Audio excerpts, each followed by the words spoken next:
Welcome, friends. This is Harshad Parekh inviting you to listen to some of my short writings on philosophy, religion, psychology, spirituality, education, Krishnamurti, and nature. I hope you have a good listening. This is audio number 66. Article number 407. It is about war and peace. Do people really want peace, or do they want excitement, violence, and war? Various governments in the world are manufacturing weapons for war and buying and selling them in the name of defense. Behind this are fear, desire for profit, and corruption. Citizens also enjoy watching violent films and games which give them pleasure in their life of boredom and tiredness. If people really want peace, they can generate it in many simple ways which do not require machines like computers, cars, mobile phones, etc. Peace can be generated by good thinking, rich imaginations, reading good books, listening to peaceful music, walking in nature, etc. We can live peacefully if we can go beyond pleasure and pain. Article number 408. It is about an imaginary meeting between Krishnamurti and Buddha. This is only an imagination. Krishnamurti used to go for walks in Deer Park in Sarnath near Varanasi.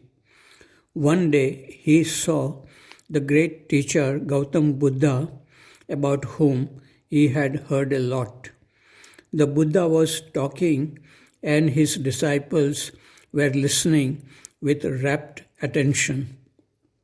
Krishnamurti too listened with great reverence.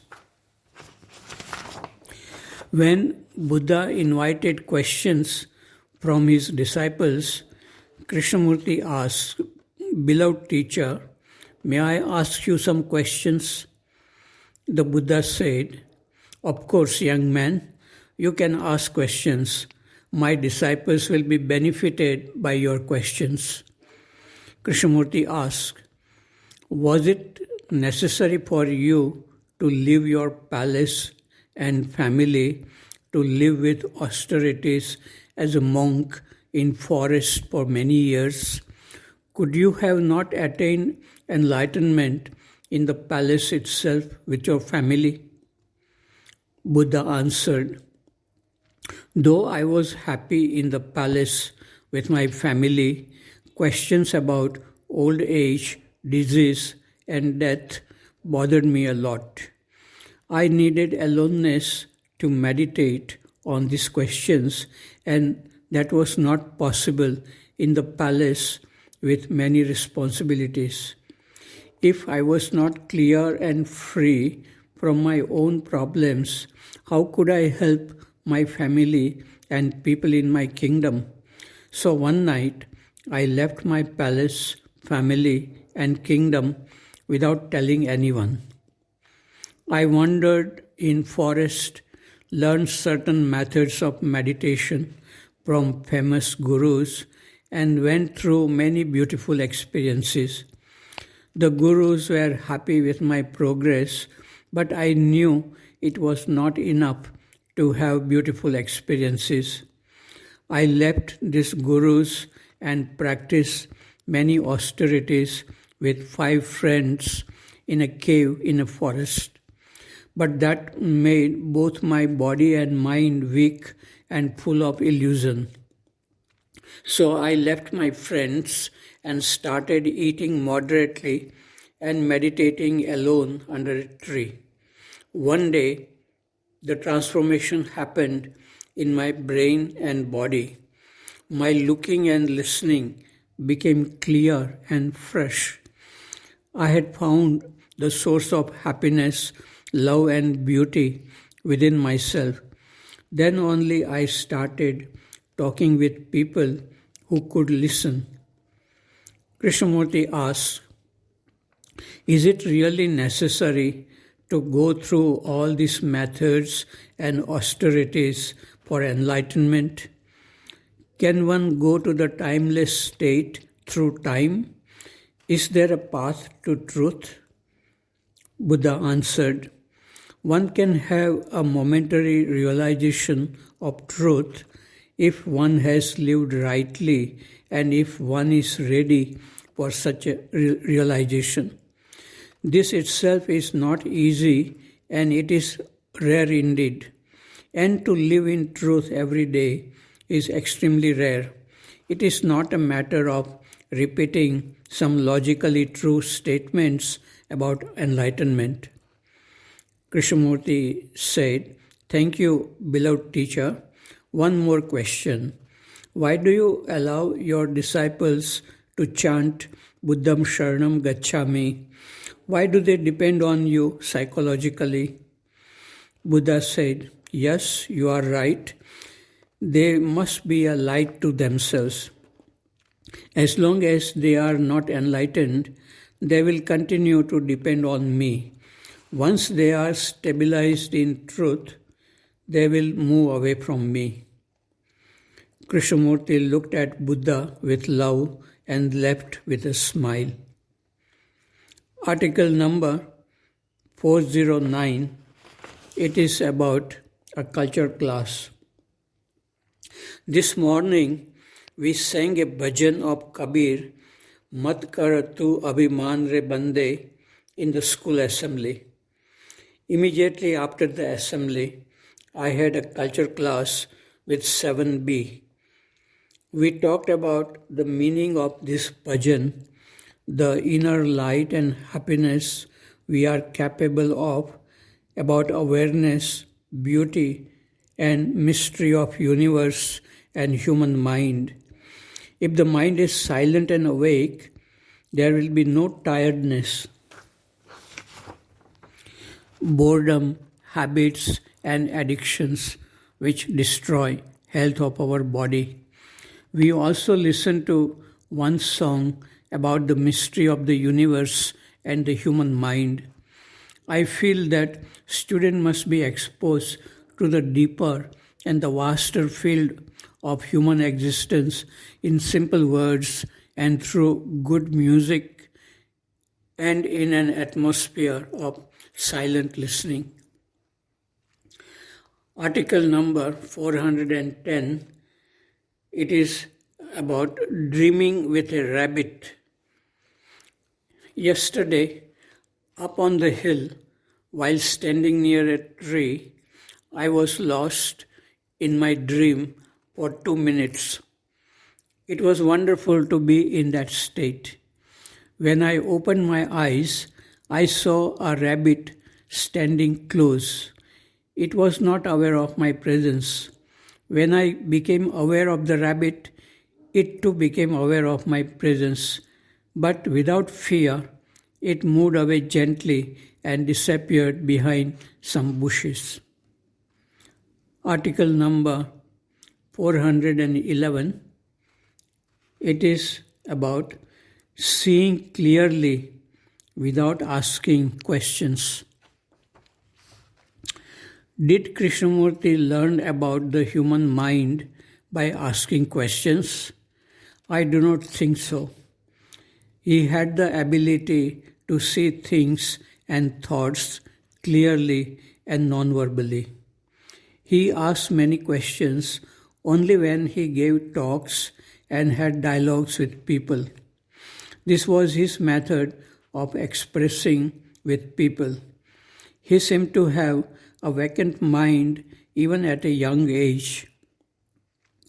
When I started reading Krishnamurti's books in 1970s, I too never asked questions. What he said in his books seemed simple and clear to me. I never discussed with anybody about his teachings in those days. Through his books, I could see clearly what was going on within my mind. This seeing is the action which brings transformation in our brain and body. I began to see people and things in nature also clearly. A new way of looking at things and thoughts started in my life. I wrote several letters to Krishnamurti in 1970s describing my experiences but never asked any questions. Intellectual people ask many questions and sometimes make simple things very complicated by what they have learned in the past. Knowledge is an obstacle in seeing things and thoughts clearly. In one of the dialogues with us in Rishi Valley, Krishnamurti said that there is nothing to understand in this field of thinking. Pupul Jayakar asked, "How can you say such a thing?" Krishnamurti again said that there is nothing to understand. Do you agree with this? I said, "Sir, I agree. There is only to see what is unfolding in our mind without any effort or distortion." Generally, intellectual people are not interested in seeing. They are incapable of seeing in silence. They have the habit of using too many words and they confuse themselves and others. Article number 412, it is about poverty in richness. I can understand poor people who try to be rich in money, but I cannot understand why rich people like to be richer and that too through corruption. Most of the problems of the world are created by rich people becoming richer. The result is most people becoming poor in happiness, love, and inner beauty. Article number 413 is about a culture class. It was a pleasure to meet students of class 7A again this morning. Some of them wanted me to take their culture class again. We sat in a circle in the assembly hall and talked about the importance of creating happiness for ourselves and others. This morning I had seen two boys fighting verbally in the dining hall, and one boy's forehead was swollen with tension. Children fight and adults fight too, either with words or with weapons, and create so much unhappiness in the world. We also listened to 3 songs from old Hindi films, which they listened well. Teachers feel that some students of classes 7A and 7B are not well behaved. Article number 414, it is about destruction of earth. Reddish black ants are busy day and night going in and coming out from underground for many days. Their main purpose seems to be to store food and reproduce themselves. They are not concerned with problems of humanity and destruction of planet Earth. Human beings are busy creating problems for themselves and others. Then they keep themselves busy in solving those problems, and in this process they create new problems. Very few people can see this clearly and come out from the destructive cycle.